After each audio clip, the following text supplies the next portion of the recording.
menit berakhir imbang akan dilanjutkan 2 kali 15 menit dan masih imbang akan dilakukan adu penalti ya bungkus. Iya betul. Lagu kebangsaan Indonesia. Kick off kali ini panjang langsung ke depan, harus ekstra waspada. Nazril Terlalu keras tadi, Nazril memaksa merebut bola, mencoba menghentikan. boleh terjadi, ini harus lebih cepat nih komunikasi antara tadi Dava dan Matthew Becker. Shooting tadi. Oh! Sayangnya mengenai badan temannya. Tầm này nếu như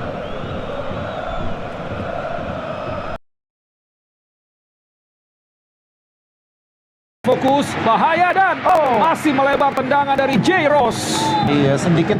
Nazril. Oh, Nazril dianggap pelanggaran, hati-hati Nazril. Ya, kakak juga melihat kalau diumpan, yang diumpan juga tidak dalam posisi yang Akhir yang sangat baik. Halauan bola mengarah kepada Alex Bolton. Dihalau. cukup bahaya ini dari situasi ini ya. Harus hati-hati pemain kita, harus fokus. Iya, kesalahan dilakukan oleh J. Ross tadi. Karena memang selalu diganggu pemain lawan, diikut Tuh salah. pemirsa, kena kartu kuning kali ini. Memang bukan sebuah ancaman bagi lini pertahanan dari Indonesia. Gava angkat bola langsung. Ayo Indonesia tetap terus menang. Baik sekali tadi ya. Biasanya kalau ada pelanggaran itu karena memang Sangat krusial nih menit-menit menjelang 15 menit akhir. Ya. Terlihat mengalami kesakitan. Kebenarkan kakak dari Putu Panji pemirsa yang berusaha terus saja tadi.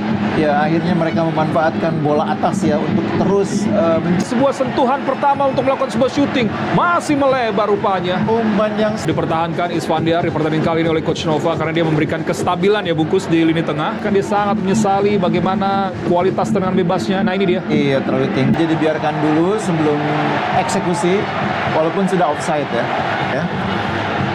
Wah, Tayangan ulang memang terlihat badannya lebih condong ya. tangan ya, tangan. Iya.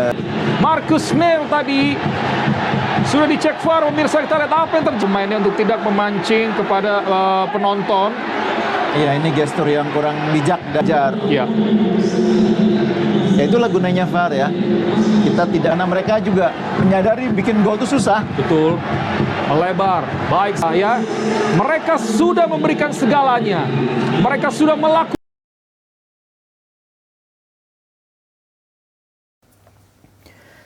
Halo pecinta sepak bola Indonesia, baru saja kita saksikan laga semifinal ASEAN U19 Boys Championship 2026 antara Indonesia U19 melawan Australia U19.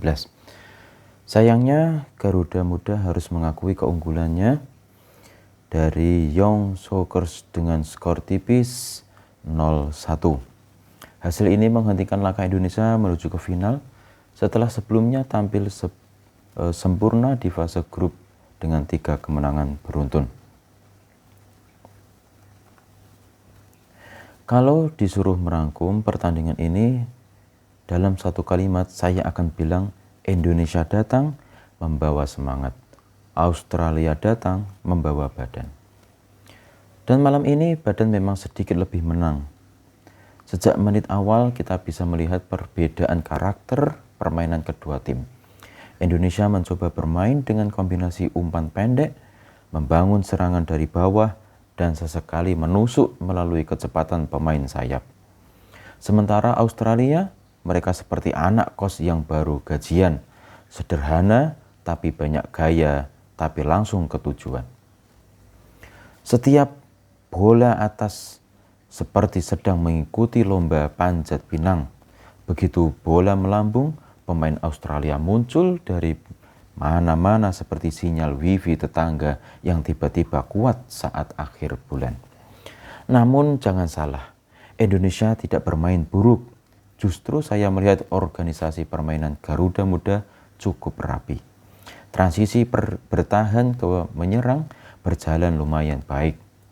Para pemain menunjukkan keberanian dalam duel dan tidak inferior menghadapi lawan yang secara fisik lebih unggul. Masalahnya, sepak bola tidak hanya soal bermain baik. Sepak bola itu seperti membuat mie instan. Airnya panas, bumbunya pas, tampilannya bagus. Tapi, kalau memasukkan mie-nya tetap gagal, ya gagal. Indonesia beberapa kali mampu membangun serangan, tetapi sentuhan terakhir masih kurang tajam. Ketika peluang datang, penyelesaiannya pun masih belum efektif yang dibutuhkan dalam pertandingan semifinal. Sementara Australia hanya perlu satu momen yang tepat untuk menghukum. Dan itulah perbedaan tim yang sedang percaya diri dengan tim yang sudah sangat terbiasa bermain dalam tekanan.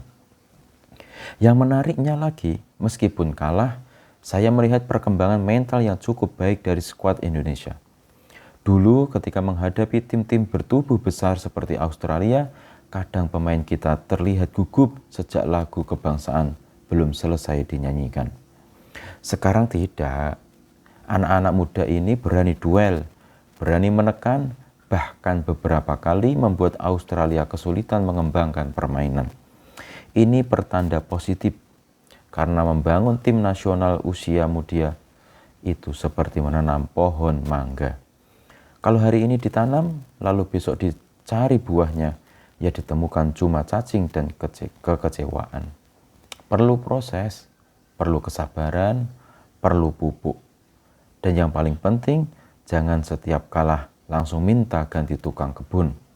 Saya juga ingin memberikan apresiasi kepada para pemain Indonesia yang sepanjang turnamen menunjukkan performa luar biasa. Sebelum semifinal ini, mereka menyapu bersih fase grup dengan 9 poin sempurna dan tampil sebagai juara grup A.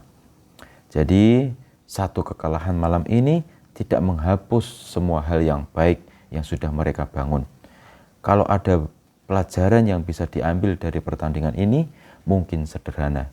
Indonesia sudah mulai bisa bersaing dengan teknik, Indonesia mulai berani bersaing secara mental. Sekarang tinggal meningkatkan kualitas fisik, efektivitas penyelesaian akhir, dan pengalaman bertanding di level tinggi. Karena sepak bola modern itu kejam. Tidak cukup hanya bermain cantik, kadang Anda menguasai bola 60%, menguasai permainan, menguasai emosi, bahkan menguasai grup WhatsApp keluarga, tapi lawan yang mencetak gol dan papan skor tidak pernah peduli siapa yang lebih romantis dengan bola. Akhir kata, untuk Garuda Muda, tegakkan kepala. Kalian kalah satu pertandingan bukan kehilangan masa depan. Terus belajar, terus berkembang, dan jadikan pertandingan melawan Australia ini sebagai bahan bakar untuk level berikutnya. Karena siapa tahu beberapa tahun lagi anak-anak ini yang akan menjadi tulang punggung timnas senior. Dan saat itu terjadi, kita akan berkata, dulu saya pernah melihat mereka kalah di semifinal. Lalu mereka menjawab, ya Pak, tapi kalau tidak pernah kalah, kami tidak akan belajar. Sampai jumpa di pertandingan berikutnya. Salam sepak bola, dan ingat, dalam sepak bola yang paling menyakitkan bukan kekalahan. Yang paling menyakitkan adalah ketika kuota habis tepat saat tim kita mulai menyerang. Salam olahraga.